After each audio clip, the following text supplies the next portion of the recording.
Peux-tu nous donner un éclairage selon la tradition de l'hindouisme et en particulier de celle de la Bhagavad Gita? Oui. Alors, la question est vaste, profonde et cruciale pour aujourd'hui. Et alors, effectivement, je m'appuyais plus particulièrement sur ce texte, la Bhagavad Gita, parce que c'est un texte qui, étonnamment, alors qu'il est vieux, il a plus de 2000 ans, il a été composé oralement en Inde il y a plus de 2000 ans, et il est d'une étonnante actualité. Il est d'une étonnante actualité parce que ce qui est le point de départ de son enseignement est une situation de crise. Et c'est une situation de crise qui, transposée dans notre actualité, il y a de très fortes résonances. C'est une situation de crise qui joue à plusieurs niveaux. Au niveau social, puisqu'en fait on est sur un champ de bataille, c'est le démarrage d'une guerre, donc d'un conflit armé entre deux clans, un conflit entre justement des forces qui vont dans le sens de la transmission du vivant à tous les niveaux, et au contraire les forces qui vont dans le sens de la destruction, de la destructivité. Et ces forces-là, elles se rencontrent aussi en l'être humain. Ce qui est central dans le texte, et qui est vraiment le départ de l'enseignement, c'est le héros, qui est un guerrier, Arjuna, qui est monté sur son char de guerre, qui s'apprête à combattre, c'est vraiment le héros par excellence, et qui, à un moment donné, entre vraiment dans une situation intérieure de désarroi face à cette guerre fratricide qui se prépare. Il ne comprend plus le sens de ce conflit, de cette guerre. Il n'en comprend plus le sens, il ne sait pas ce qu'il fait là. Et il entre dans une profonde crise. Une crise de sens, une crise de sens et aussi de « mais où est ma place? Qu'est-ce que je fais là ?» Et cette crise, pour lui, personnellement, en fait, elle met en scène beaucoup de choses. Elle met en scène à un premier niveau, je dirais, une tension qui est très très importante dans l'hindouisme, et en particulier dans la Bhagavad Gita, une tension entre la tradition du renoncement. On renonce au monde, on renonce à sa place dans la société, on renonce à l'action pour s'adonner exclusivement à la quête de la délivrance, de la libération spirituelle. Et l'autre pôle qui est en tension avec le renoncement, c'est au contraire le fait de rester engagé dans l'action pour notamment, c'est ça que met en scène la Bhagavad Gita au début, pour la défense justement de ces valeurs qu'on appelle le dharma, c'est-à-dire qui vont dans le sens de la préservation, de la transmission du vivant. Donc une tension entre d'un côté le désir de renoncer, de quitter ce champ de bataille, symbole de l'action humaine, avec toutes ces, justement, qui est loin d'être toujours un lieu de paix et de convivialité, de quitter ce champ de bataille, de renoncer, une tension entre ça et le fait d'assumer ses responsabilités. Et j'entends dans la question qui a été posée justement pour répondre. C'est-à-dire comment orienter notre chemin intérieur afin de répondre. Et c'est là la responsabilité, il s'agit de répondre. De répondre à ceux qui, cet enjeu, cette crise dans laquelle nous sommes aujourd'hui, dans laquelle nous sommes plongés, qu'on peut pas nier. Alors, cette crise, donc, il y a ça qui se joue dans un premier temps, entre, je dirais donc, cette dualité entre l'engagement et le renoncement. Entre la quête intérieure, la quête spirituelle, la quête intérieure et l'engagement dans le monde social, dans les relations humaines, au niveau social, au niveau familial, donc l'engagement, la question de l'engagement. Et puis il y a une autre tension aussi, un autre conflit qui se joue pour le personnage central de la Bhagavad Gita, et je pense qu'il nous touche aussi aujourd'hui, qui nous parle aussi aujourd'hui, c'est un conflit entre, je dirais, les valeurs, à la fois les normes sociale, éthique, religieuse, qui jusque-là, je dirais, donnait son sens et sa raison d'être à ce guerrier, à cet homme. Et à ce moment-là, ces valeurs ne font plus sens pour lui.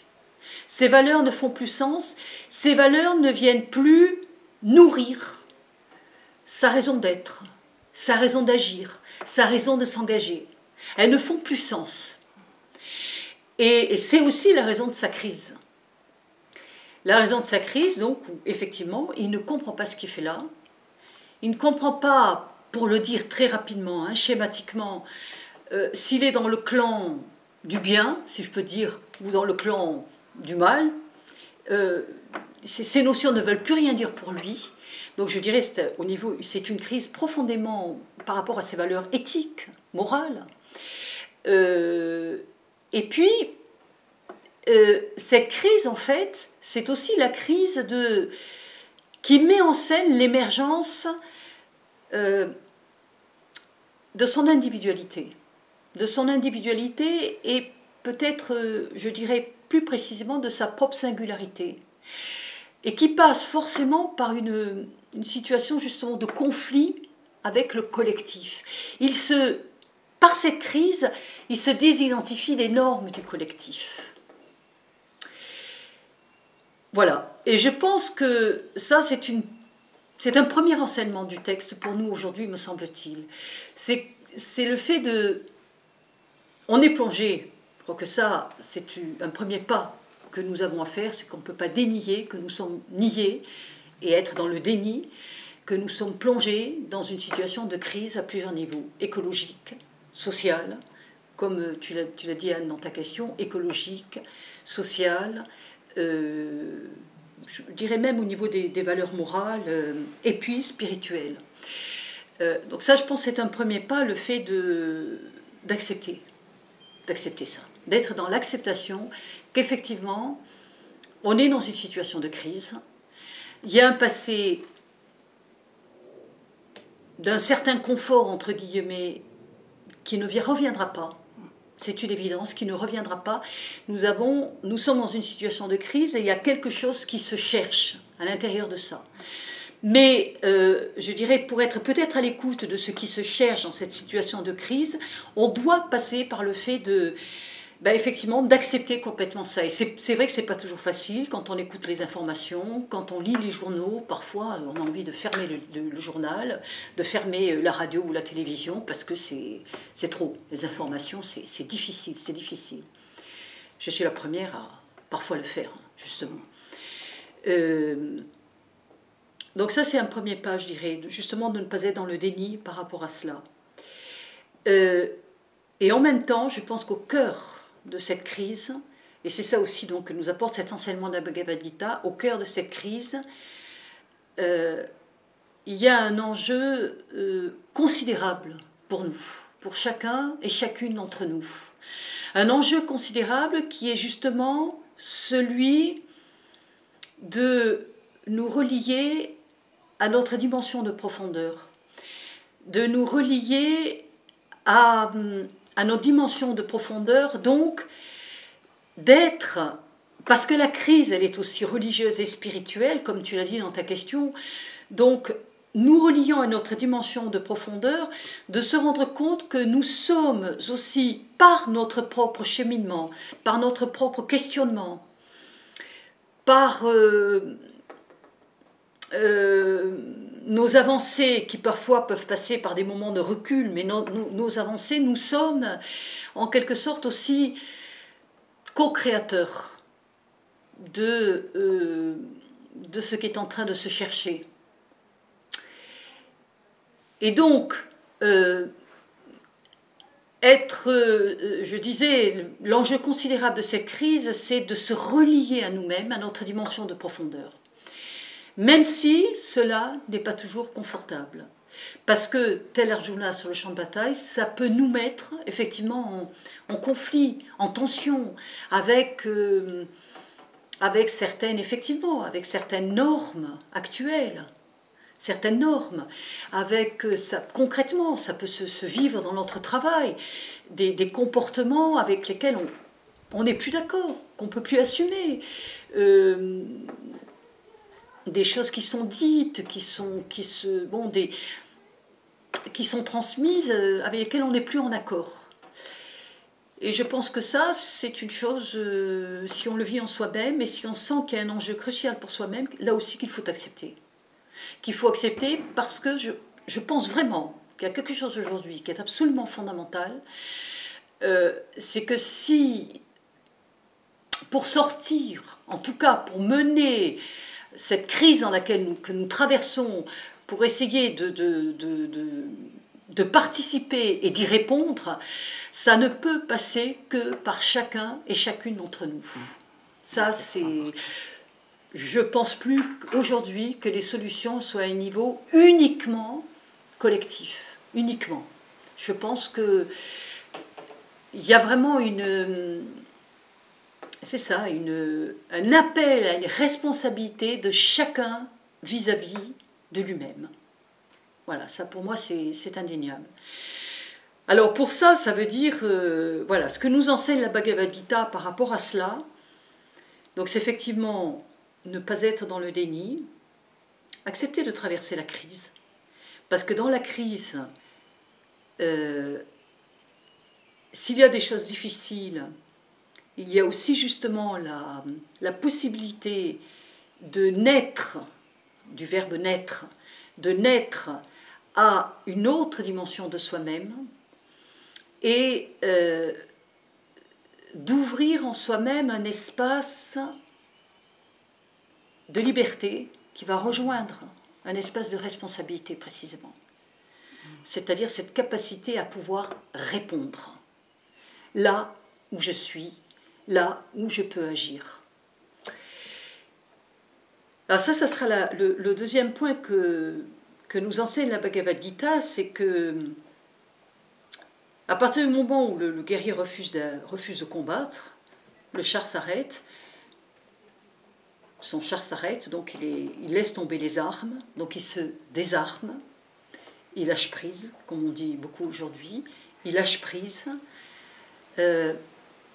et peu à peu il se différencie, comme je le disais, de ce collectif, émerge sa propre parole à lui, qui va lui faire dire « je ne combattrai pas » et « je prends refuge en toi, je suis ton disciple, éclaire-moi ». C'est-à-dire son cocher, qui n'est autre que Krishna, le dieu Krishna, enfin qui se révélera comme le dieu Krishna, mais qui, disons tout simplement, un maître, un guide. Alors là aussi, ce qui est important, c'est cette émergence de son jeu personnel. Même si, et ça aussi je trouve que c'est quelque chose que nous enseigne le texte, et qui, alors même qu'il n'est pas bien, il est en crise, il se sent, on peut dire, il est dans un état de dépression. Vraiment. Il est en désarroi, il a perdu tout ce qui faisait son arroi, il est en désarroi, il est dans un état de dépression, il est incapable d'agir, est incapable de tenir ses armes, elles lui tombent des mains, il ne sait plus où il le dit lui-même, il est dans un état de confusion mentale, intérieure, mais il y a l'émergence de ce jeu personnel.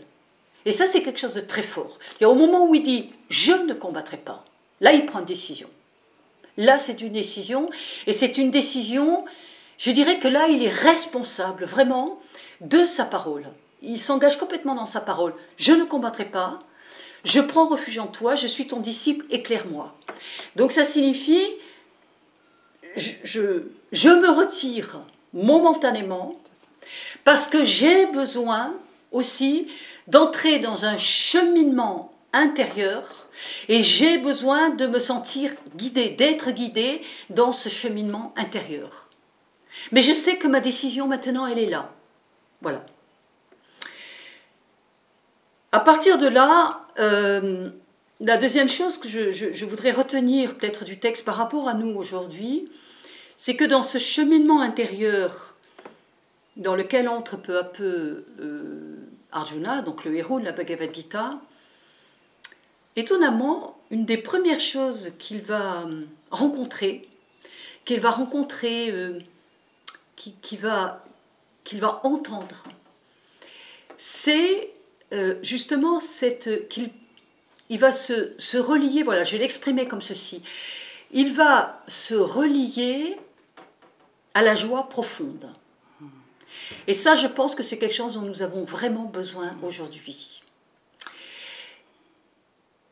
Et se relier à la joie profonde, qu'est-ce que ça veut dire? Ça veut dire que c'est une joie intérieure qui ne dépend pas de ce que j'ai ou de ce que je n'ai pas. C'est-à-dire qui ne dépend pas de possessions matérielles ou même intellectuelles de tous ordres, hein, qui ne dépend pas de possessions. Non, c'est une joie positive, sans objet, qui jaillit de l'intérieur. Et en fait, c'est la joie, je dirais, de cette dimension spirituelle, cette dimension que l'hindouisme nomme Atman, mais c'est un terme qui est difficile à traduire, qui signifie, étonnamment, alors c'est un terme qui a le sens du pronom réfléchi, soi-même, moi-même, donc qui implique justement cette espèce de retournement en soi-même. Et lorsque j'arrive au plus près de moi-même, ce que fait Arjuna finalement, lorsqu'il dit « je ne combattrai pas, je prends refuge en toi », il est au plus près de lui-même, Atman, alors même que justement il n'est pas en grande forme, c'est le moins qu'on puisse dire, et au plus près de lui-même, de ce soi-même, là, il entend comme l'écho d'une dimension en lui-même qui l'ouvre à beaucoup plus que lui-même, qui l'ouvre à beaucoup plus. Cette dimension, cette part spirituelle qui habite en chacune et en chacun de nous, ça pour la Bhagavad Gita pour l'Inde, c'est une chose évidente et c'est une chose qui est peut-être la plus grande richesse de l'être humain. Cette dimension de profondeur, cette dimension spirituelle qui nous habite, qui nous ouvre à beaucoup plus que nous-mêmes, qui nous ouvre à cette joie profonde, parce que son expression, et c'est là un critère de discernement d'ailleurs, son expression c'est la joie profonde, la joie qui peut se vivre alors même que je suis dans une situation, je peux être dans une situation de souffrance par exemple, de souffrance parce que j'ai une maladie ou autre, mais si je suis reliée à cette joie-là, la souffrance que je peux vivre, une douleur corporelle ou autre, ne va pas entamer cette joie-là. C'est ça qui est tout à fait étonnant. Ne va pas entamer cette joie. Parce qu'à la fois elle est là, mais à la fois elle est d'une autre dimension.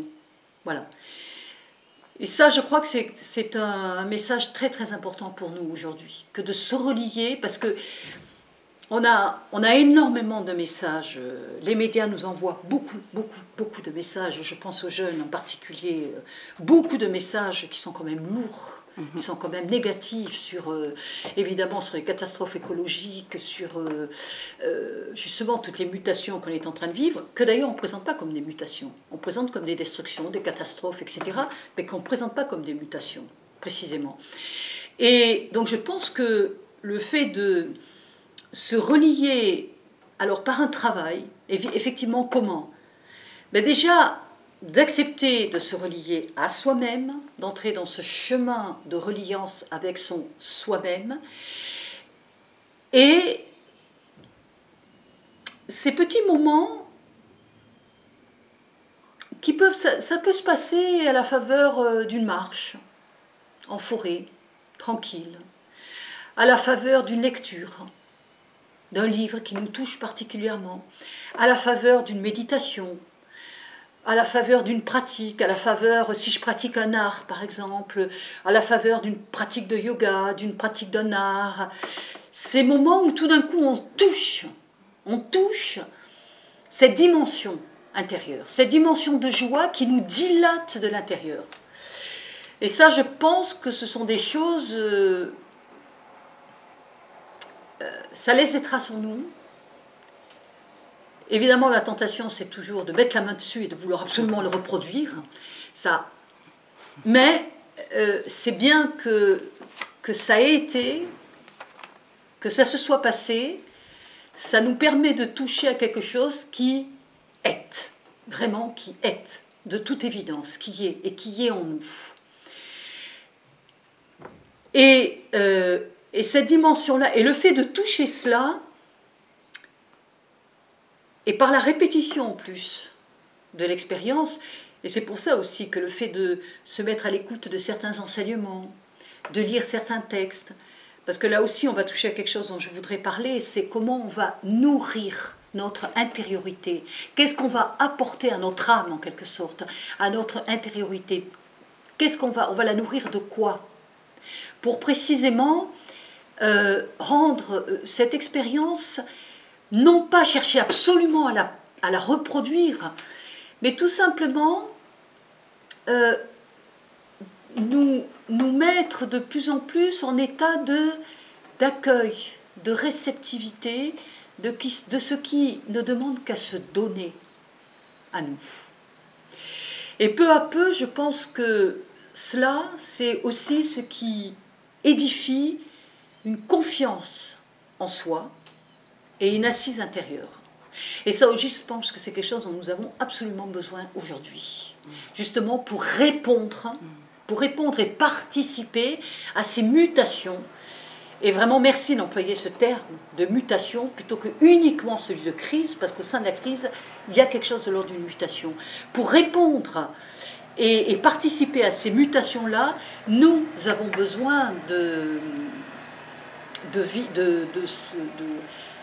justement de cette confiance en soi, de cette confiance et de cette assise intérieure. Voilà. Donc, l'Inde nous dit il faut pratiquer. Il faut pratiquer, alors c'est pratiquer, les pratiques, il y en a plusieurs. On parle beaucoup du yoga aujourd'hui, mais il n'y a pas que le yoga. Il y a la pratique du yoga, on parle beaucoup de méditation aussi, il y a la méditation. Mais on peut pratiquer un art, il y a la lecture, je redis, il y a la marche, je pense que chacune et chacun peut trouver aussi la pratique répétée. Par contre, ça c'est quelque chose qui est important, la pratique, c'est pas une fois seulement, c'est quelque chose de répété. Une pratique qui va peu à peu nous permettre d'entrer dans ce cheminement intérieur où on va pas à pas, édifier cette reliance, pardon pour le terme qui est pas vraiment français, mais il me parle, cette reliance à soi-même et cette confiance en soi, cette assise intérieure, et qui va nous permettre aussi peu à peu de développer une vertu dont parle l'Inde, mais je vais employer un mot qui est plus de connotation chrétienne, mais l'Inde en parle aussi, l'espérance. D'être dans l'espérance. D'être dans l'espérance, et voilà. Donc, la pratique, elle doit être régulière. Chacun, il n'y a pas de pratique qui s'impose, mais en tout cas, elle doit être régulière. C'est vrai qu'elle implique tout notre être, c'est-à-dire tant le mental que le corps. Ça, aujourd'hui, on le sait, tant le mental que le corps, et sans séparer les deux d'ailleurs, parce que le corps, selon ce que l'on fait corporellement, eh bien, ça va jouer sur nos pensées, et nos pensées aussi ont une action sur le corps. Donc c'est vraiment une pratique qui met en jeu toutes les dimensions de notre être, affective, émotionnelle, voilà. Donc où on va se rencontrer vraiment soi-même dans toute notre épaisseur humaine. Et cette pratique répétée, donc j'insiste encore une fois, pardon pour la répétition, justement, sur le fait de répéter une pratique, je pense que c'est quelque chose, l'Inde insiste beaucoup sur cela, et pour nourrir notre intériorité, nourrir cette confiance en soi, nourrir cette assise intérieure. Donc là aussi s'impose un choix. Il y a un choix qui s'impose, le choix des lectures, le choix de ce que l'on regarde ou de ce que l'on ne regarde pas. Le choix parfois d'éteindre son portable, le choix de ce que l'on écoute ou de ce que l'on écoute, de ce qu'on n'a pas envie d'entendre, de ne plus entendre. Il y a un choix qui s'impose. Parce que ce dont on se nourrit, c'est très important. On sait très bien que la nourriture, au niveau du corps, physiologiquement parlant, on sait très bien que ce que l'on mange a une incidence sur le corps. Si je mange 300 grammes de viande tous les jours, on sait très bien les conséquences que ça va avoir sur le corps. On ne se rend pas compte que ce que l'on lit, ce qu'on entend, ce que l'on voit a une incidence sur nos pensées, sur nos affects, sur le corps. Donc là aussi, on a un choix à faire. Il y a une espèce d'hygiène, tout simplement, d'hygiène, mais qui rejoint aussi la notion, qui va rejoindre la notion d'éthique. Qu'est-ce que, non seulement de quoi je me nourris, mais aussi qu'est-ce que je vais nourrir en moi. Et là aussi, donc c'est un autre point que je voudrais rajouter, c'est que on parle beaucoup aussi aujourd'hui et on en a beaucoup parlé de la capacité destructive de l'être humain vis-à-vis de la nature, vis-à-vis de l'environnement, de sa capacité justement d'agressivité vis-à-vis de l'autre humain. Enfin, on parle beaucoup de cela. On parle moins aussi de la capacité qu'a l'être humain à être bon, profondément bon, généreux et profondément dans la compassion, dans la bienveillance. Parce que c'est quelque chose aussi que nous portons en nous. Si on porte aussi évidemment en nous la capacité de violence, de destructivité, on porte aussi en nous, c'est en nous, et ça l'Inde nous le dit dès le début, c'est en nous la capacité d'être profondément bon, généreux, bienveillant. Donc là aussi, c'est une chose, je crois vraiment, à répéter, à se dire et à se répéter, et à accompagner de la question, qu'est-ce que j'ai envie de nourrir en moi?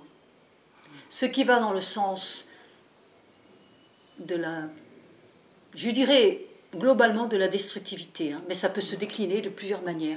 Ou ce qui va dans le sens au contraire, précisément qui va aller dans le sens de la transmission de la vie, du vivant. Voilà. Donc, de la générosité, de la bonté, de la bienveillance. Alors, il y a aussi un gros problème aujourd'hui. On est trop lucide, d'une certaine manière. On est trop lucide. Je dirais presque qu'on est trop intelligent. On analyse tout.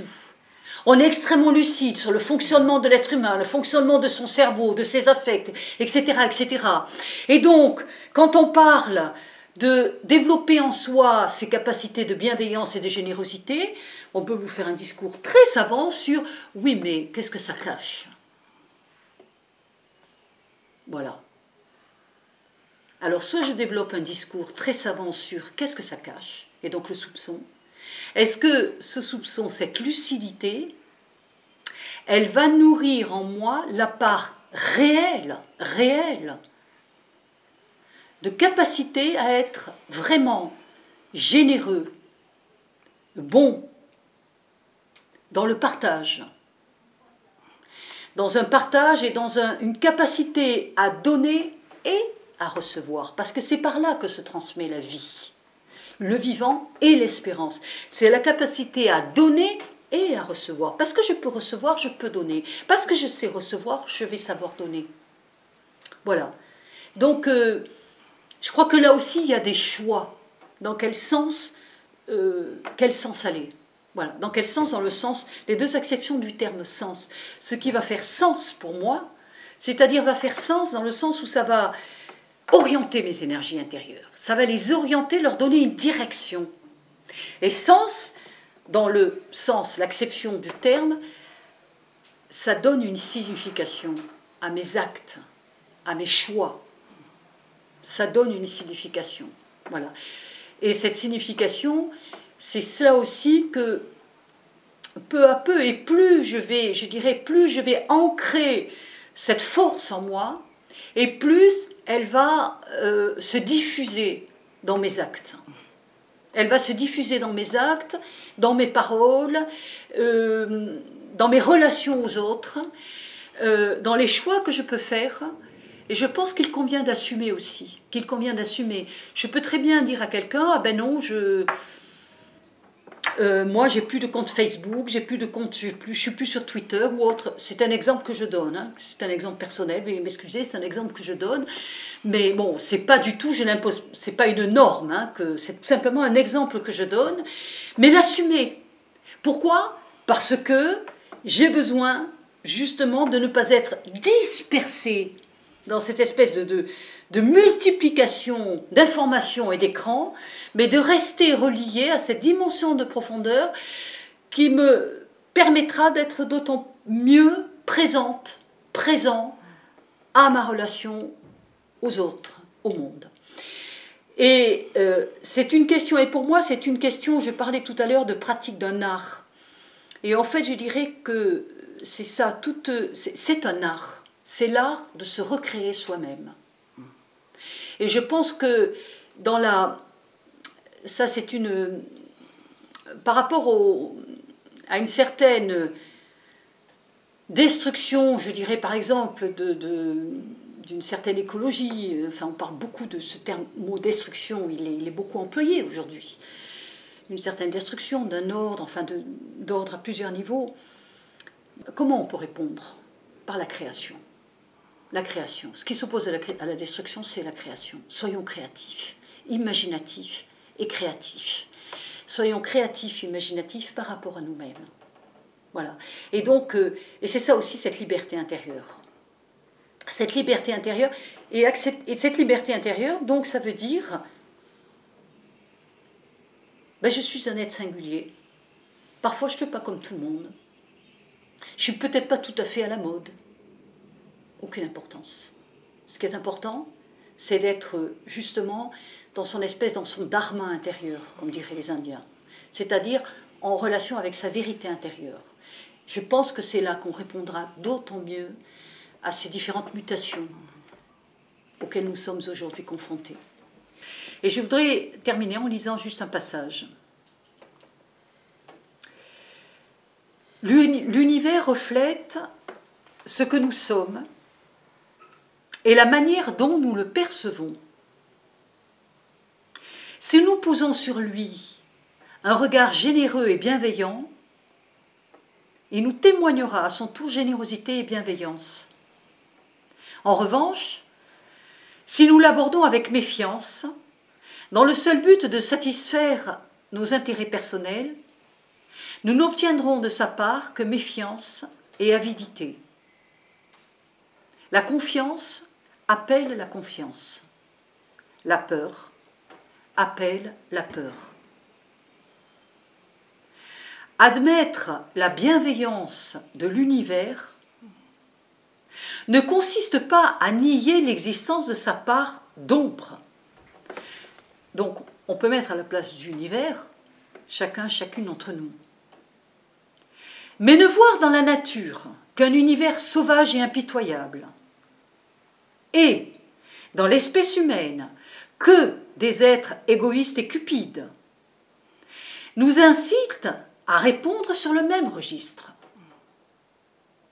Si nous plantons les graines de la malveillance, nous récolterons de la malveillance.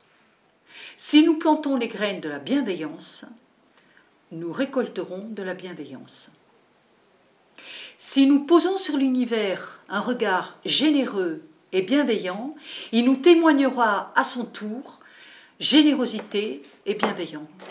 C'est vraiment un Indien qui a écrit ça, c'est-à-dire il est, je dirais, dans toutes les fibres de son être, on le sent dans ce qu'il écrit, il vit cette interdépendance de tout le vivant, dont évidemment nous sommes complètement partie prenante.